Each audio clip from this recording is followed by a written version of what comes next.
This is the Horse Radio Network. Hi, I'm Jennifer Wood. And I'm Jennifer Connor from Equestrian Businesswomen, and you are listening to Equestrian B2B, the podcast that brings together industry leaders, entrepreneurs, and equestrians for conversations about how to build and sustain a successful business.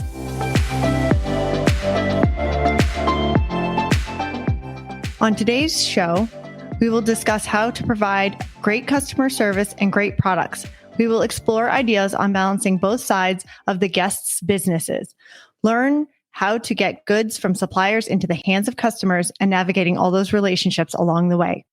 We'll get to our guests right after this message from our sponsor. Since 1937, the Chronicle of the Horse has been the industry leader in coverage of national and international sport horse competition. Advertising in the Chronicle of the Horse magazine, its companion lifestyle publication Untacked, or their dynamic website, social media platforms, and e-newsletters will take your company's message to the largest English discipline competition equestrian audience in the United States. They've been ringside since 1937 and welcome your brand to join their community today.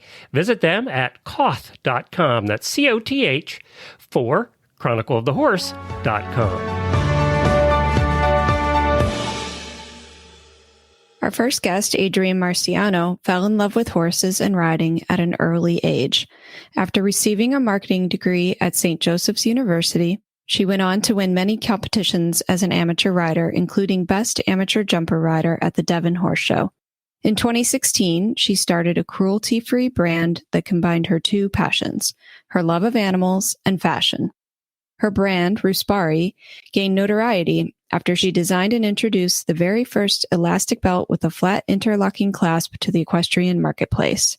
Her brand that originated in the equestrian industry is now widely accredited in the marketplace after being picked up by the largest luxury retail department store, Nordstrom's. Adrienne is able to combine her love of being an equestrian with her passion of creating high-end equestrian-inspired cruelty-free accessories. Our guest, Lyndsey Bailey, is a 33-year-old USDF bronze medal and vice president of Long Island's top suppliers for equine feed, shavings, hay at Neptune Feed and Saddlery. She was born and raised on Long Island by a horse-loving family, and Lyndsey graduated from St. Joseph's College with a bachelor's degree in business and a minor in marketing and Spanish, with the intentions of running and taking over the family business. Getting up at 4:30 every morning, she rides her horses back to back before she goes to the store.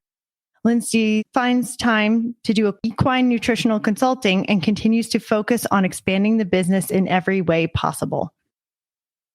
So we're really happy to have Lyndsey and Adrienne joining us today on the podcast. And thank you guys for taking time to talk to us. When we booked both of you, we looked at the types of businesses you have, and although it's kind of different products and services, we know that you both are extremely invested in providing a really good customer experience, and wanted to talk to you about that and how you guys made that part of your business plan and what kind of things, were most important to you. Adrienne and I go back a long ways. She was my very first intern at the Winter Equestrian Festival 11 years ago. Oh, it was a long time ago. It was a long time ago. But it was Connor and I went to college together. Oh, wow. Okay. Yeah, really cool. We rode on the equestrian team. So lots of history there as well. And it's really nice to meet you, Lyndsey. Yeah, I think maybe just kind of starting with our thoughts. What do you guys focus on more? Just your products, or is it the customer experience? Like, how are those things weighted in your business experience? Adrienne, maybe you could start. Absolutely. The customer experience for us is everything, really. Without our customers really liking our products and wanting to come to the website and finding that the website is user-friendly and finding that we're really friendly. Without our customer, we're not really anything. So it's a huge integral part of our company. The customer is always right. We always try and accommodate. We do a lot of custom sizing requests. This happened recently. If a customer needs a custom size, we can do things like that. Little problems will happen here and there.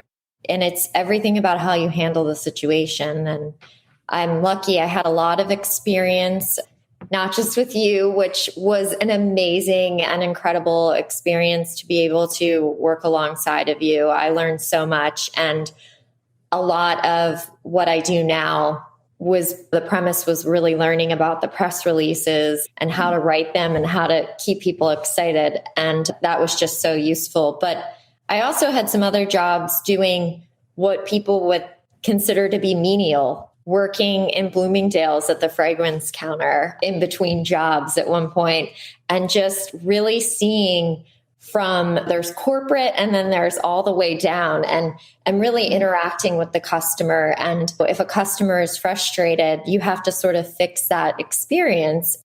For sure, we've had like hiccups along the way if a customer is not happy with something. But I really think the core of the company is really the customers that purchase. So you really have to accommodate them. And we're lucky we don't have a lot of high maintenance customers. But overall, we really want to provide that amazing experience for them. Lyndsey, with the feed company, you guys have a lot of contact with your customers on a regular basis and really have to service them. I think that they go hand in hand, especially the structure of my company and the direction that we're always going in. Without the product, you can't give the customer the best experience possible. And our business, because 90% of our business is delivery, the experience is getting the product as well as not just obtaining the product. A customer, a really good load of hay, and that horse does really well on the hay. I've kind of just fulfilled both of those. A lot of our customers, I don't want to call them high maintenance, but they expect a certain level of service. And we are very good at providing that level of service because I'm a stickler for dotting our I's and crossing our T's and white glove service all the way to make sure that whatever product we are delivering, whether it's a quart of fly spray, a salt brick, 1 bag of goat food, or 300 bales of hay, they're getting the best service possible. And Lyndsey, I know yours is mostly in person. Adrienne, is all of your customer service online in chats and emails and phone calls? Emails, once in a while, texting. But I see a lot of customers within the equestrian industry, obviously at the horse shows. So I get to interact with them at the horse shows, which is really neat. They'll say something about, oh, I sent you an email and you responded. And it's nice meeting people that way, which is really cool. Yeah. Do you think it's harder to build relationships with your customers since it is more online based? Absolutely. I think Lyndsey has so she really knows her customers. I don't know all of my customers, but we do try to make the experience online more personal than other brands or other clothing and accessory companies. We do really try to do that. There are certain things that we'll do for the customer, and we do try to make it as personal as we can. I deal with, besides on a customer base, dealing with vendors as well. I mean, I have all the brands, Ariat, Grump, Pecor, Charles Owen, GPA.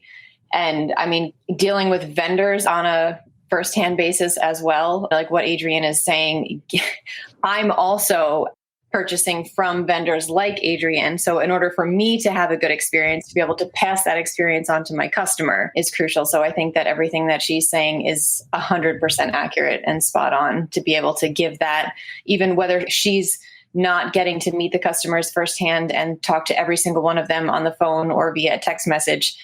She's giving that to her tax store or whatever that might be to be able for them to pass it on. Mm-hmm.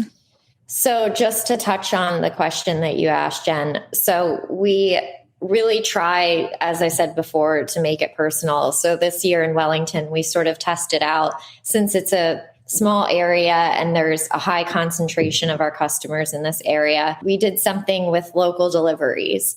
And it wasn't me doing the deliveries, but it was somebody going there and just dropping off the package. And if they saw the customer, to be friendly to them. I think that sort of small business feel and that personal experience, as much as we can do it, we do try to incorporate it in our business. That's great. Yeah. And that obviously builds brand loyalty. How do you guys work to gain loyal customers? In order to gain a loyal customer, I think there has to be a level of relationship there. In order to have a repeat customer, they have to have a very good experience from the first conversation that they have to getting the product and using the product and being able to call back and repeat the same process again. I think that if you, especially in the equine industry, it helps because I ride every single day and I'm always in the horses, whether it's myself riding or with the business. You know your people and you also know that you are going to do right by them, whatever means that may be. So if that means that you have to drive to a horse show because a horse just stepped on their reins and they have a class in an hour and they need a set of reins and there's not a tack store there that has them, then that's what you do. Or a horse just came home from emergency colic surgery and needs a specific type of feed and they'll be there in an hour and the horse needs to have dinner, then that's what you do. And getting that customer to have that kind of relationship with you, that you are the one person that they can always count on and that is always going to have their back and be their advocate, that will give you a loyal customer for life. So that instead of them shopping where they can get it $1 cheaper, they're going to go with you because that experience has far surpassed anything else that they've had with anyone else. I think for us, obviously, we talked a lot about the customer experience. That is a huge part of it. But at the core of everything, we really make a solid product. We were the first to solve a problem and offer a product that did that, which was a flexible belt with a flat clasp. And at the time, there was nothing else out there that did that in the equestrian industry.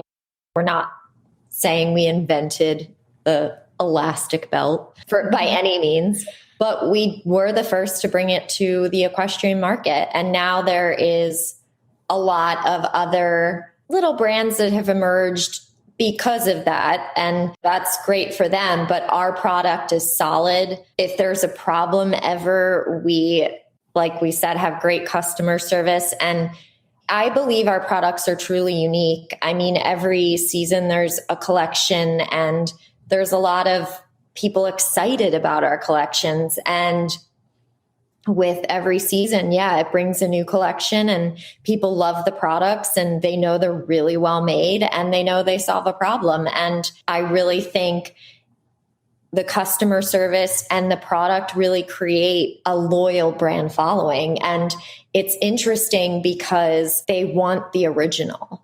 And how much of that is talking to your customers and getting their feedback and knowing what's the next thing they're looking for?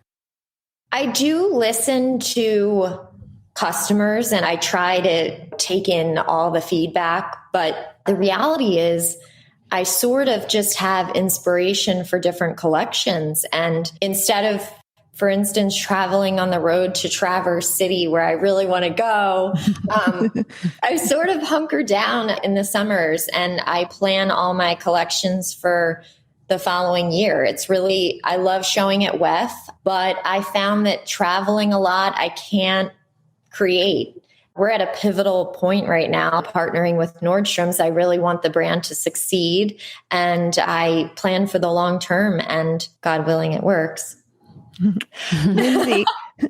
Lyndsey, do you think that your customers drive your business as far as what products they want to see that you guys have available? Yeah, I would say so. I mean, I think it's kind of a lot depends on the market. And being on the eastern end of Long Island, we have the Hamptons right here, and that clientele expects a certain service and they expect certain products. And if you can't provide both of those, they will happily take their money somewhere else. I think that the market, especially the fashion industry of equestrian sports specifically, changes every 6 months. One season this is in, the next season something else is in, or USEF decides to change laws and this is now what's allowed. And so I think that you have to be pretty amendable to being able to take merchandise in as quickly as it's got to go out, and then you have to prepare for something else to come in its place, which is hard as a retailer because I'll get the newest, greatest thing, and then 6 months nobody wants it. So, I mean, that's a little bit of a tough uphill battle I seem to be fighting, especially with everything being able to be available online, and we're still very brick and mortar. So, I mean, that's a big part of it, but we always try to have what the customers want, especially if you are in dire need of something, or if you're in crisis and you need it right then and there, it needs to be on my shelf so I can solve that problem for you. Mm-hmm.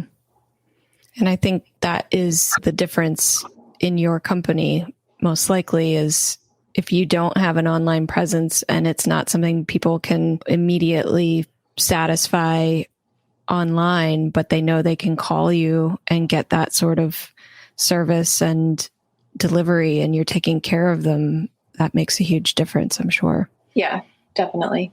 I mean, like I said, we have people that will take one bag of dog food and one supplement or whatever the case may be. And our trucks leave very early in the morning. And sometimes, unfortunately, they're out very late at night, but it's always there. And sometimes they're in and out before you're even up. I mean, that way we're very dependable. But I think that, again, providing that service to back up the product is 50% of the battle. And Adrienne, what would you say is the hardest part of serving your customers? I really can't answer that. Our customers, I'm like speaking from the heart right now. Like, they really are great. They order online, and unless there's an issue, I wish I could give you an answer on that, because I don't like giving non-answers, but there's nothing hard about our customers. It's really easy. It's like you order online, you get the shipment. Christmas time's crazy. Sometimes Christmas time is really crazy. The U.S. Postal Service can complicate things a little bit, but as soon as you show the customer that you sent it and the tracking went off, they seem to be okay. And maybe one time during Christmas, a customer will make me cry, but just like on average one a year. But in general, there's That's nothing. not bad. No, I'll take it. So in general, there's nothing hard about them. How about Lyndsey? Do you have some hard things about your customers, serving them? I think one of the hardest things would be having people special order something and then I bring it in and I stock it. For instance, you decide that you want to try this new horse feed that just came on the market.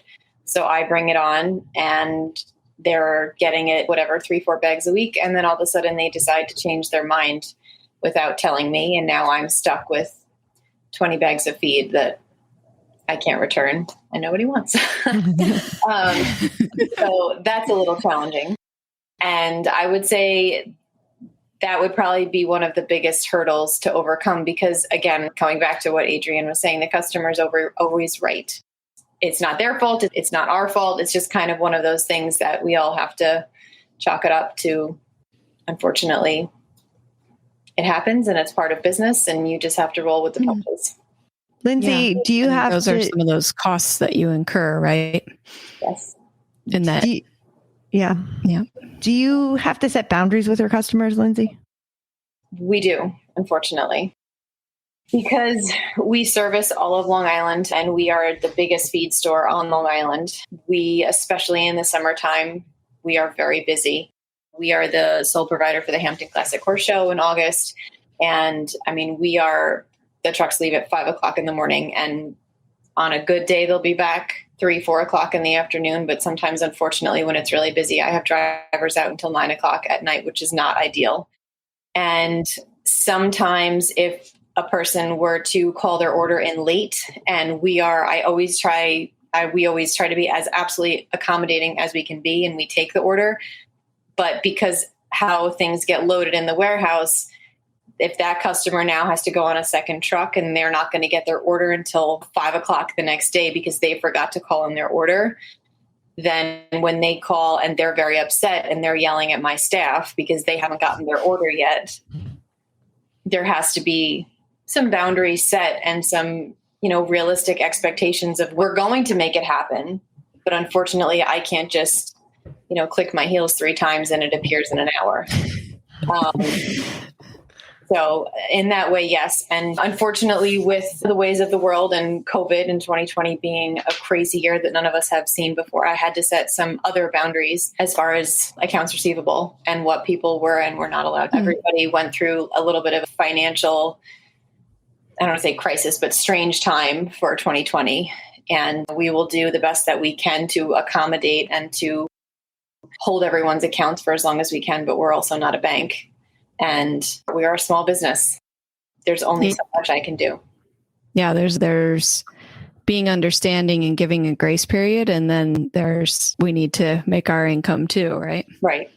I mean, in order for me to be able to get, my product in to sell to all of my customers, that also is part of that is people doing their part and paying for the product and service that they're getting as well.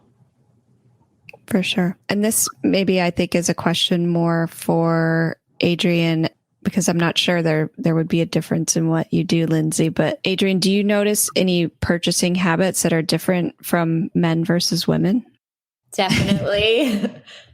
Women are the online shoppers, and they're buying for themselves, and they're buying for their kids, and they're buying for the men. So the women do it all, basically, is what you're saying? Yes, they do. They're taking care of everyone. They are. I mean, I think from a demographic standpoint, it's women only that shop on our site. Very rarely it's a man. And they're purchasing for themselves, their kids, and then sometimes their husband or boyfriend or whoever it is. Do you find that there's a different customer experience for the times that men do purchase on your site? Or is it around the same Christmas. for everyone? Around Christmas. Yeah. Yeah. There's a lot of men around Christmas that come on. Yeah. And last minute too. There's a lot of last minute shoppers out there. So. Christmas Eve and overnight delivery. Yeah. So with their price point, I'm thinking, okay, you're paying like double the amount just because you didn't order it early. We do a cutoff now, but then I get all these customers at the end that it's a mad dash. I'll usually find myself going to FedEx a lot, and we don't typically use FedEx because we offer free shipping and the prices are just really high. So, and if you want FedEx, we do offer a more expensive option, but we found people really want free shipping. With Amazon has really set the bar so high. People don't want to wait for their parcels, and we've adapted to that, and we have made it happen so that we offer fast free shipping. I think that's super important. I have a really good friend that owns a business, also a boutique product within the equestrian industry, and she's super successful. But for a while, I would go on as a customer and purchase from her website, and it would say 3 weeks.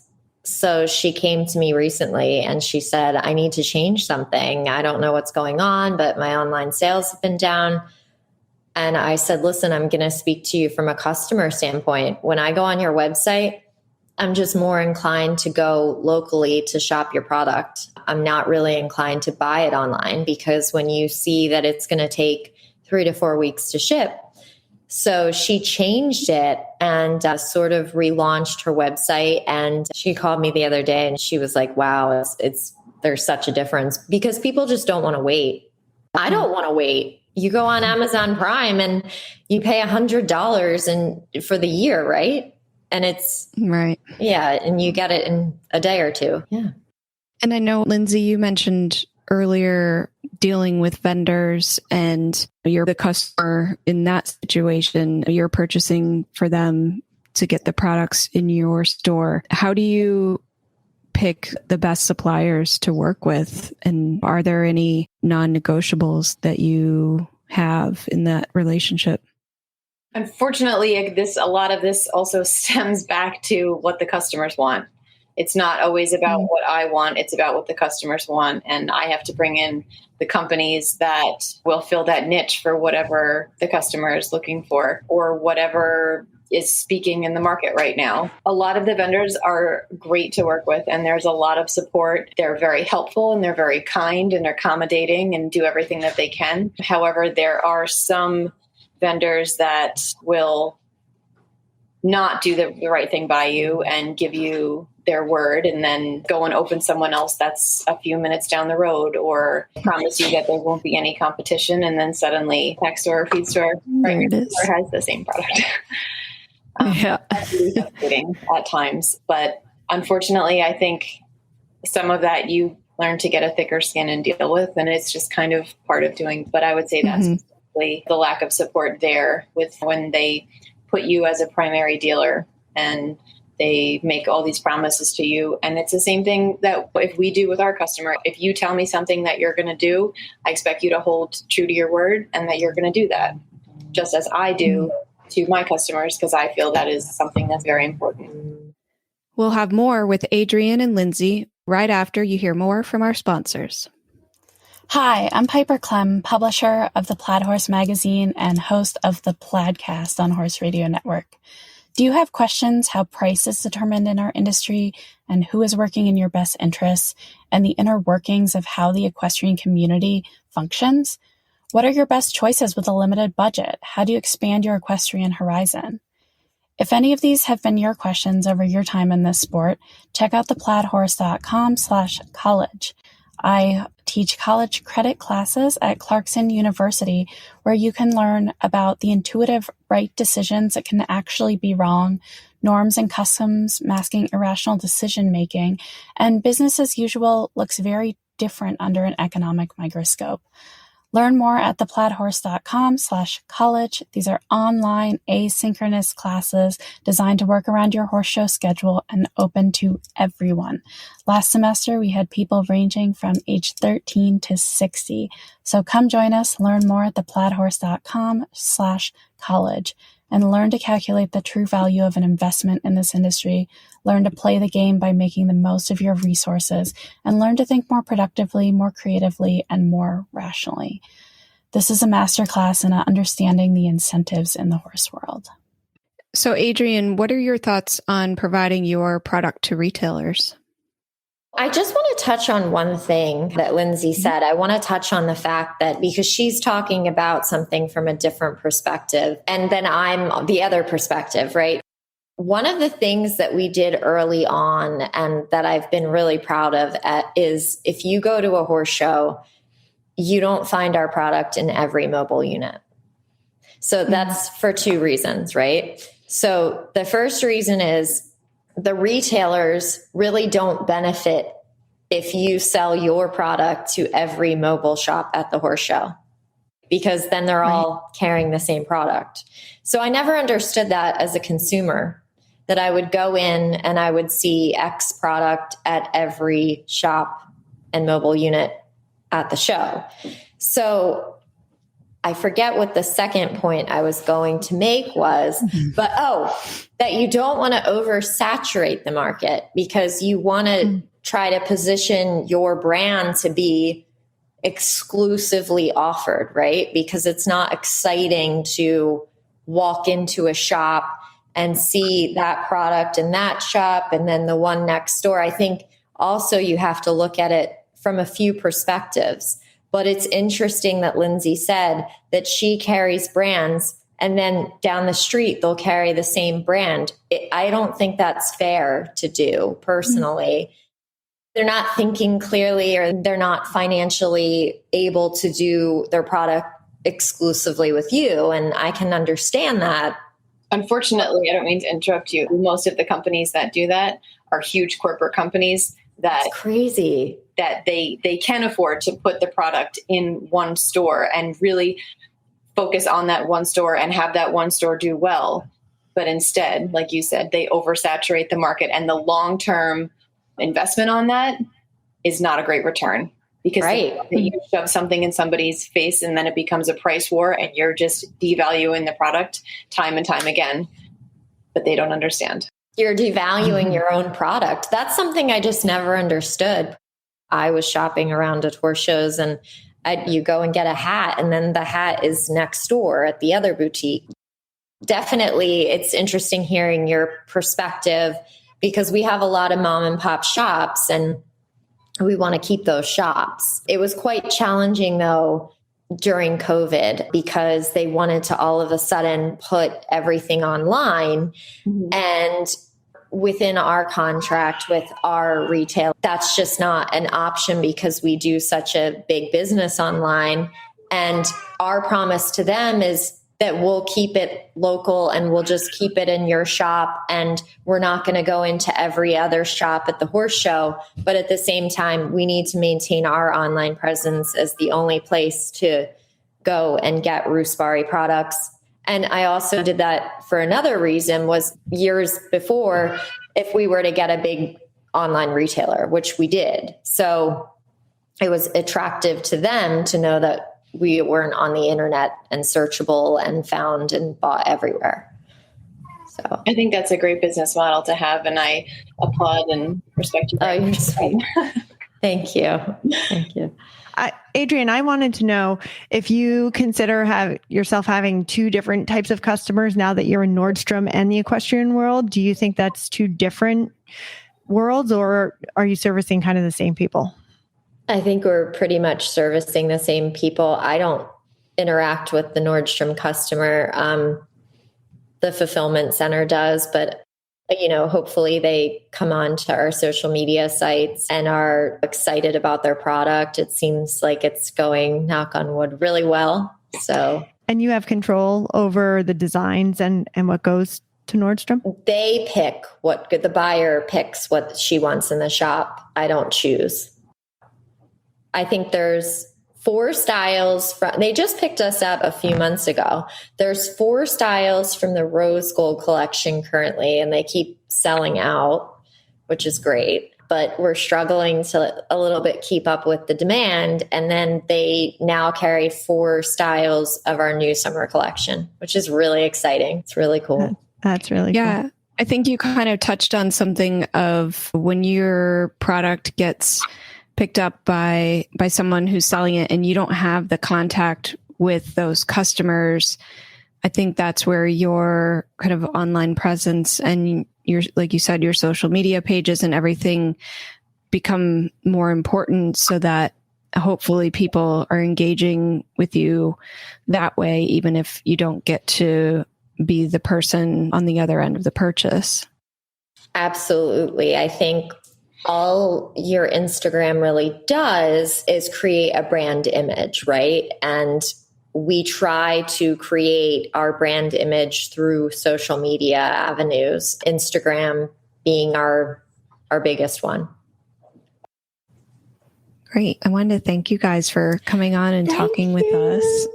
Thank you. That was really fun. It was really interesting and so much information that I learned and didn't know about, not having really been in a retail world before. And thanks for talking about what you do and how you feel about it. And I hope that our listeners gain something from it as well. Usually at the end, we have our kind of fun rapid fire questions. Connor, if you want to start with the first one for Adrienne and Lyndsey. Oh, Jesus. Okay. The first question is, what is one action that women can take to make a big difference in their lives? So, Adrienne, go first. Oh, I have the answer to this one. You have to be independent, self-sufficient. And I do think it's attractive for men that you are independent, but I think that is the most important one.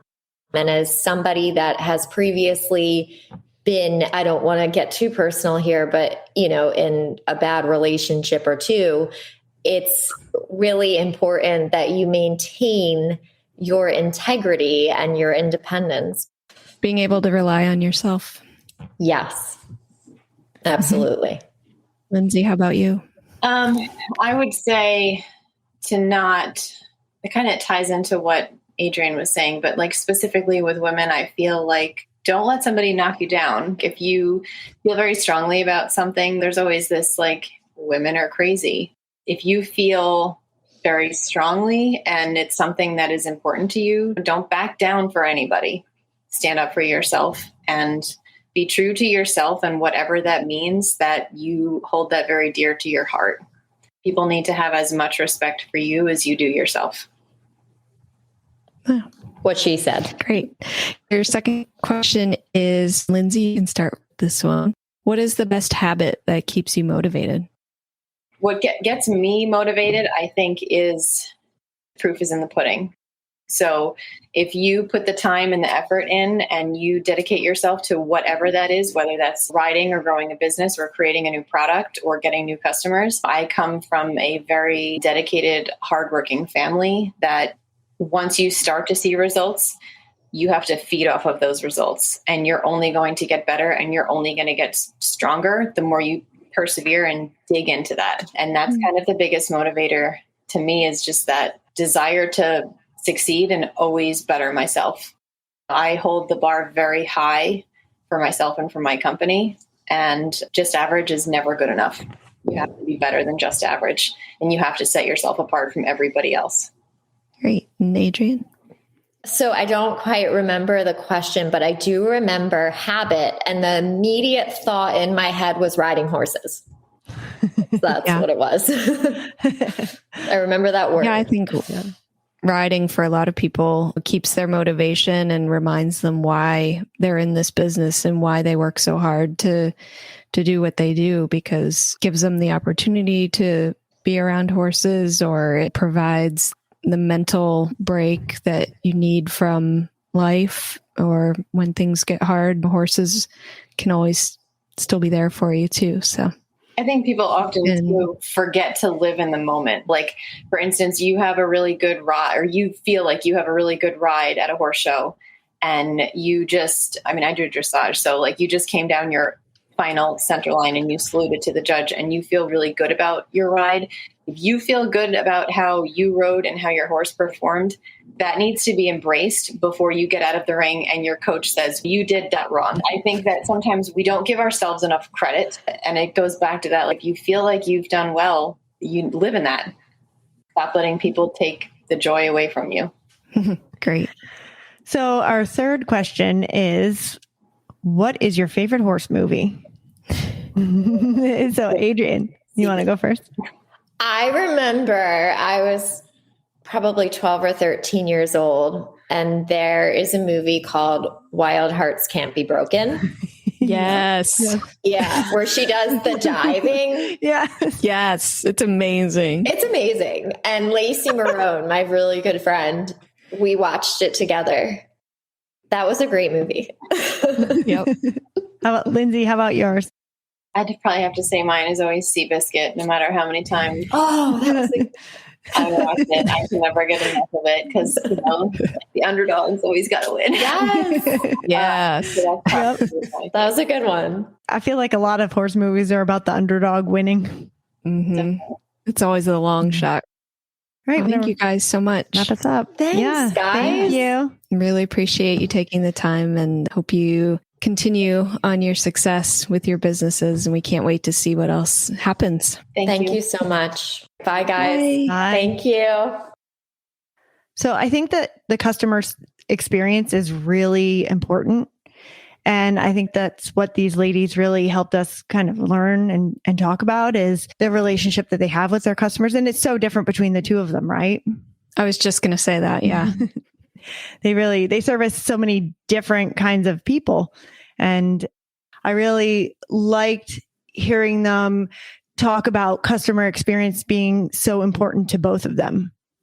I did think it was interesting, and I didn't realize kind of how different it would be for Adrienne, who has almost exclusively online sales, versus Lyndsey, who is almost exclusively in-person sales, and what that difference is. Yeah, I think that was a great balance between the two of them, so that we could see kind of into two different types of businesses, but still trying to accomplish the same thing. Yeah, and how they go about doing that. There's so many similarities. In the end, they're still trying to accomplish the same thing. Yeah, and how important it is for Lyndsey to set boundaries and still be able to provide the service, but then the products too, and how important products are, like Adrienne's products, getting them to the customers, and how Lyndsey's products are really driven by her customers. Yeah, I think Adrienne's all come from her own mind and her own creativity, and Lyndsey is basically dictated to on what products she should have on the shelf. So there's that really interesting contrast between the two businesses there as well. Yeah, and I thought it was kind of cool talking to Adrienne about the Nordstrom part of it, and that the buyers choose what they want. But it sounds like she doesn't like design anything special for them. They just pick from what they want from what she already creates. That was such a big step for her and so important. And she was so excited about it. And actually, I was the one who sent out the press release announcing to the equestrian industry that Nordstrom was carrying her product. So it was really cool to see her go from my intern all the way to selling her products for her own business at a huge store like that. It was really cool to see. I mean, Nordstrom, it's not just any small place. Yeah, I'm really proud of her for sticking with her idea and being able to really make it such a successful business. And I was so impressed with Z2 and we're a lot better than I do. But just hearing about the lengths that she goes to for her customers was really inspiring. Yeah, she's very dedicated to getting people what they want and what they need. And she services very high-end customers because she's out on Long Island in the Hamptons. So she has some pretty interesting customers that I know of that I think it's tough for her because she has to really do what they expect of her. Well, it was a great conversation. It'll be cool to see what people think about this episode and plan for the next one. Yeah, another great episode. Find the links to today's guests and the show notes at www.eqbusinesswomen.com, out twice a month on the 1st and the 15th. You can find out more at eqbusinesswomen.com and follow us on Facebook and Instagram. Find Equestrian B2B podcast wherever you get your podcasts and be sure to follow, subscribe, and leave a review. You can have all 20 plus shows of the Horse Radio Network with you wherever you go with their free app for iPhone and Android. Go to your app store and search Horse Radio Network. Now, go build your customer relationships.